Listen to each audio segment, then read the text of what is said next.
Hi friends, white ரைஸோட தொட்டு சாப்பிட்ற மாதிரி 2 பொரியல் வகைகள் தான் இன்றைக்கி நம்ம பார்க்க போகிறோம். வாங்க இது எப்படி செய்யலான்னு பார்க்கலாம்.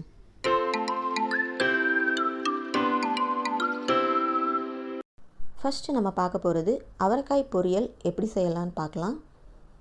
பேன் ஹீட் ஆனதும் 1 டேபிள் ஸ்பூன் எண்ணெய் சேர்த்து அரை டீஸ்பூன் கடுகு உளுத்தம்பருப்பு பொரிய விட்டுறலாம். கடுகு பொரியும் பொழுது ஒரு லிட்டு போட்டு நம்ம மூடணும் அப்படின்னா நமக்கு கடுகு மேலே தெரிக்காமல் இருக்கும். இப்போ நம்ம ஏற்கனவே கழுவி கட் பண்ணி வச்சுருந்த 1/2 கிலோ அவரைக்காவை இதில் சேர்த்துக்கலாம். 1 நிமிஷம் வதங்கினதுக்கு அப்புறமா வாசனைக்காக கறிவேப்பிலை, அரை துண்டு கேரட்டையும் கட் பண்ணி சேர்த்து நல்லா வதக்கிக்கலாம்.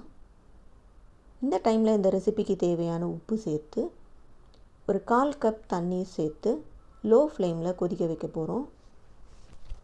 லோ ஃப்ளேமில் நம்ம செய்யும் பொழுது காய்கறியோடைய கலர் நமக்கு மாறாமல் இருக்கும்.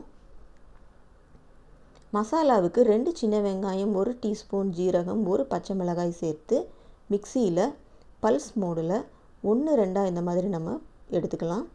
அதையும் இதோடு சேர்த்து பச்சை வாசனை போகிற வரைக்கும் வணங்கினதுக்கு அப்புறமா 1 டேபிள் ஸ்பூன் தேங்காய் துருவல் சேர்த்து நல்லா கலந்தெடுக்க போகிறோம்.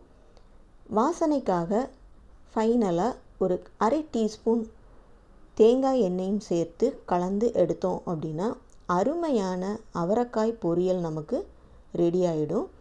மீடியம் மசாலா, காரம், உப்போடு நம்ம செய்யும் பொழுது அந்த காய்கறியோட சுவை நமக்கு நல்லாவே தெரியும். நீங்களும் ட்ரை பண்ணி பாருங்கள். அடுத்ததாக நம்ம பார்க்க போகிறது பாகற்காய் பொரியல் எப்படி செய்யலான்னு பார்க்கலாம். பேன் ஹீட் ஆனதும் 1 டேபிள் ஸ்பூன் எண்ணெய் சேர்த்து அரை டீஸ்பூன் கடுகு உளுத்தம்பருப்பு பொரிஞ்சதும் ஒரு மீடியம் சைஸ் வெங்காயத்தை கட் பண்ணி சேர்த்துக்கலாம். தக்காளி 1 பொடிசாக நறுக்கி அதையும் சேர்த்துக்கலாம். கறிவேப்பிலை 3-4 காய்ந்த மிளகாயும் சேர்த்துக்கலாம். ஏற்கனவே நம்ம கழுவி கட் பண்ணி மஞ்சத்தூள், உப்பு சேர்த்து குக்கரில் 1 விசில் வர வரைக்கும் வேக வைத்து எடுத்த பாகற்காவையும் இதோடு நம்ம சேர்த்துக்கலாம். கொஞ்சமாக இந்த ரெசிபிக்கு தேவையான உப்பு சேர்த்துக்கலாம். ஏற்கனவே நம்ம பாகற்காயில் சேர்த்துருக்குறோம். அரை டீஸ்பூன் ஜீரகத்தூள் சேர்த்து நல்லா பச்சை வாசனை போகிற வரைக்கும் 2-3 நிமிஷம் நல்லா நம்ம வதக்கி எடுக்கணும்.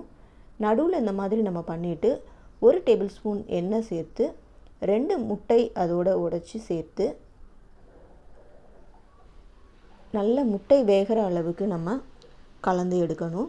முட்டை நமக்கு நல்லா வேகிற வரைக்கும் நல்லா மிக்ஸ் பண்ணி எடுத்ததுக்கப்புறமா பாகற்காய் பொரியலை அதோடு சேர்த்து நல்லா ஒன்று சேர நம்ம ஒரு 2-3 நிமிஷம் வரைக்கும் நல்லா வதக்கி எடுக்கணும். இப்போ நமக்கு பாகற்காய் பொரியல் நமக்கு ரெடி ஆகிடுச்சு.